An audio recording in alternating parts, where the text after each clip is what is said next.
Falafel, falafel, falafel. Yes, kahit saan ka mapunta dito sa Israel, palagi kang makakakita ng nagtitinda ng falafel.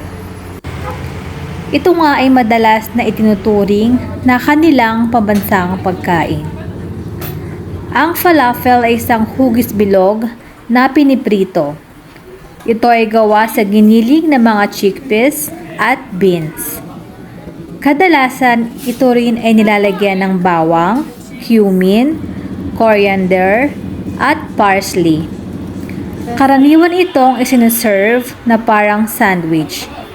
Ipinapalaman sa isang pita o laffa wrap. At kadalasang sinasamahan ng iba't ibang vegetable salad. At pwede din samahan ng fries o chips. Nilalagyan din ng hummus o tahini bilang pinakasarsa.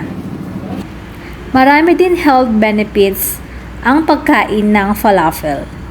Dahil nga ito ay gawa sa chickpeas, ito ay mayaman sa protina, calcium, iron, magnesium, zinc, at marami pang iba. Higit sa lahat, ang mga chickpeas ay nakakatulong sa pagpapababa ng kolesterol sa dugo. Ngunit dahil ito ay ipiniprito, kung kaya nasisipsip nito ang mantika na siyang hindi maganda sa kalusugan. Para sa mga nagnanais na maiwasan ito, pwede din ito i-bake para iwas sa mantika, iwas kolesterol. At dahil dyan, syempre, papalagpasin pa ba natin ang pagkakataon? Ayan, tuloy at nag-crave ako. Kaya eto, napabili tuloy tayo. Falafel pita. Pinili ko nga bilang tinapay ay ang pita. Ito pala yung laffa. Mas malaki at mas manipis compare sa pita. Yung nakikita nyo ngayon, half lang yan ng laffa. Hummus. 3 מנות ועוד חצי מנה. 3 מנות. Karif. אולי נשמע את ההורים שלי, הם גם רוצים? Fries.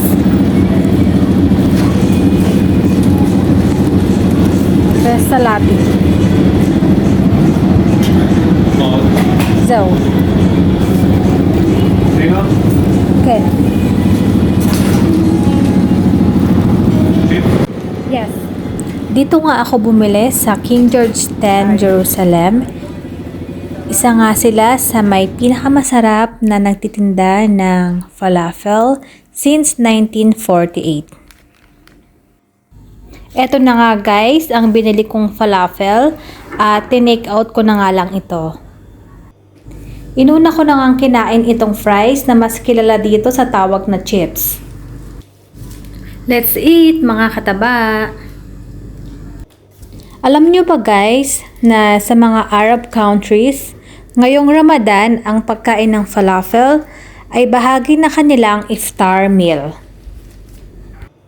At sa mga Kristiyano, ang falafel ay napaka-popular pa rin, lalo na sa panahon ng Kwaresma, na ipinagbabawal ang pagkain ng karne.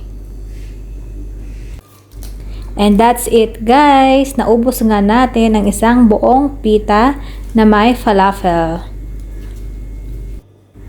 Kung kayo ay nabusog, nag-enjoy sa video na ito, mag-react, comment, at pakishare na din. Salamat sa panunood, hanggang sa muling kainan. Bye-bye!